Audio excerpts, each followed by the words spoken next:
చర్చకు సిద్ధమే కానీ చంద్రబాబు నాయుడు వస్తే మా పార్టీ అధినేత మాజీ ముఖ్యమంత్రి జగన్మోహన్ రెడ్డి వస్తారు. లోకేష్ మంత్రి స్థాయి, మంత్రికి ఎవరైనా మాజీ మంత్రి వస్తారు కానీ ఒక మంత్రి మాజీ ముఖ్యమంత్రి రమ్మని అడగడం ఏంటి? ఇది వైఎస్ఆర్ కాంగ్రెస్ పార్టీ లేవనెత్తున్న అంశం కాదు. సతీష్ గారు, ముద్దుల పేర్నాని గారు కూడా అన్నారు, నువ్వు after all first time MLA, ఇప్పుడు మంత్రివయ్యా, నీ స్థాయికి జగన్మోహన్ రెడ్డి రావటం ఏంటి, నేను వస్తా. లేకుంటే ఈ రోజు రోజా గారు కూడా చెప్పారు, మా అంబటి రాంబాబు వస్తాడు, మా కురసాల కన్నబాబు వస్తాడని. సేమ్ అదే పాయింట్ ఇప్పుడు కొండారాజు కూడా ఇక్కడ మాట్లాడాడు. సార్ నేనేమంటున్నా, మంత్రివి నువ్వు పిలిస్తే జగన్ వచ్చేది ఏంటి అంటున్నారు. జగన్ ఎమ్మెల్యే కదండి. లోకేష్ గారు మంత్రి, విద్యాశాఖ మంత్రిగా ఆయనే కాబట్టి బాధ్యతగా జగన్మోహన్ రెడ్డి గారు ఆరోపణలు చేస్తున్నాడు కాబట్టి జగన్మోహన్ రెడ్డి గారిని చర్చకు రమ్మన్నారు. ఎవరిని పిలిచారు ఈ రోజు చర్చకి? ఒక ఎమ్మెల్యే గారిని, పులివెందుల ఎమ్మెల్యే గారిని పిలిచారు. ఈ రోజు ప్రతిపక్ష స్థానం కూడా లేదు కదా సార్ ఆయనకి, ప్రజలు ఇవ్వలేదు కదా. ఒక ఎమ్మెల్యే గారిని పిలిచారు, తప్పే ఉంది, పిలవకూడదా, రాకూడదా ఆయన జగన్మోహన్ రెడ్డి గారు? అంటే ఆయన ఎమ్మెల్యే కూడా కాదా? ఎమ్మెల్యేనే కదా. ఆయన మాజీ ముఖ్యమంత్రి అయి ఉండొచ్చు, కానీ ఈ రోజు ప్రజాక్షేత్రంలో ఒక శాసనసభ్యుడు, ప్రతిపక్ష హోదా లేని శాసనసభ్యుడు, కేవలం శాసనసభ్యులు మాత్రమే, పులివెందుల ప్రజలు గెలిపించుకున్న శాసనసభ్యుడు, ఆయనకే సవాల్ ఇస్తున్నాడు లోకేష్ గారు. ప్లేస్ టైం చెప్పండి సార్, వస్తాం సార్ అని చెప్పారు. దానిదే ఉంది. ఈ రోజు కొండారాజు గారు వీళ్ళందరూ కూడా యువజన విద్యార్థి విభాగం అని చెప్పేసి ఈ రోజు రోడ్డు ఎక్కారు. ఎవరు సార్ వీళ్ళందరూ? యువత. రోజా గారు యువత, పేర్నాని గారు యువత, వెల్లంపల్లి శ్రీనివాస్ గారు యువత, మొండిచౌక జగన్మోహన్ రావు గారు యువత, వీళ్ళందరూ యువత. నిజంగా వీళ్ళు జంజీ ఉద్యమంలాగా ఉద్యమిస్తారు అంటే పార్టీ నేతలు ఆటోమేటిక్ గా ఉంటారు కదా. కాదు సతీష్ గారు, రాష్ట్రంలో 3,12,500 మంది అభ్యర్థులు డిఎస్సి పరీక్ష రాస్తే ఈ రోజు ఈ రాష్ట్రంలో ఎన్ని లక్షల మంది డిఎస్సి అభ్యర్థులు మాకు అన్యాయం జరిగిందని రోడ్డు ఎక్కారు సార్, ఉద్యమించారు సార్.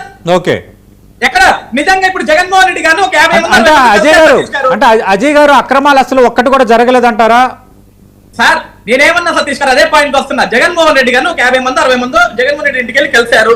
అందులో కొంతమంది కన్నీరు పెట్టారు, కొంతమంది బాధపడ్డారు. జగన్మోహన్ రెడ్డి గారు ఆ రోజు ఏమన్నారు?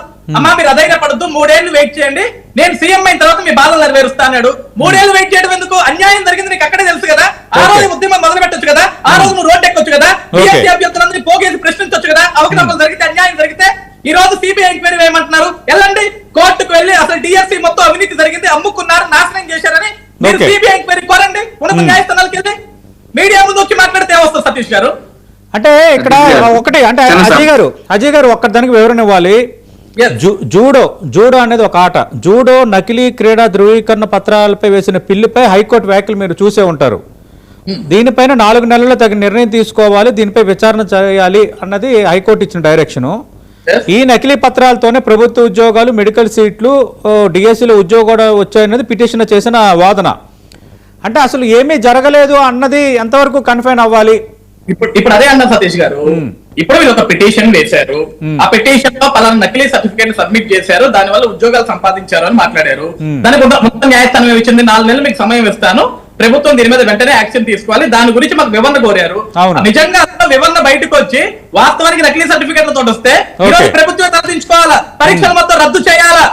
మేమే చెప్తున్నాం కదా, ఒక్కటి నకిలీ అయినా సరే. ఎందుకంటే సార్ ఈ రోజు పొద్దున ఒకటే విషయం సార్ సతీష్ గారు, ఒకటే విషయం. ఈ రోజు ఉదయం కూడా వైఎస్ఆర్సీపీ పార్టీ అధికార ప్రతినిధి పసుపులేటి సురేష్ గారు ఏమన్నారంటే, కనీసం డిగ్రీ పట్టా లేని వాడు కూడా ఈ రోజు డిఎస్సీ లో ఉద్యోగాలు సంపాదించాడు అని మాట్లాడితే హౌ ఇస్ ఇట్ పాసిబుల్? కనీసం అప్లికబుల్ కూడా కాదు కదా, డిగ్రీ సర్టిఫికేట్ లేకపోతే ఎట్లా అప్లికబుల్ అతను? మేమేమంటున్నాం, మీకు దగ్గర నిజంగా మేము నకిలీ సర్టిఫికేట్ల ద్వారా ఒకరికి పలానా అజయ్ కో, పలానా రాజీవ్ కో, పలానా సతీష్ గారికి ఉద్యోగం ఇస్తే ఆ క్యాండిడేట్ ని బయట తీసుకురండి, చూపించండి.